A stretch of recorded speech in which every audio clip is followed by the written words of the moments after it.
לא, אתה לא מדמיין. זאת לא סצנה מסרט, זאת המציאות. בפרסומת המטורפת ביותר שיצרנו אי פעם למרצדס. מטוס פרטי, מצנחים, דריפטים, מזוודות עם כסף, הכל אמיתי. פיצוצים, אחוזה של מרצדס, יהלומים, כל פריים מדויק.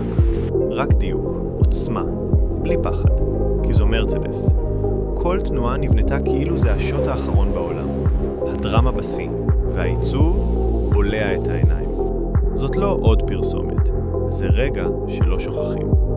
וזה רק ההתחלה. רוצים לדעת איך יצרתי את הפרסומת הזאת למרצדס? תגיבו את המילה יוקרה, ואשלח לכם בפרטי. כאן עכשיו, מרצדס.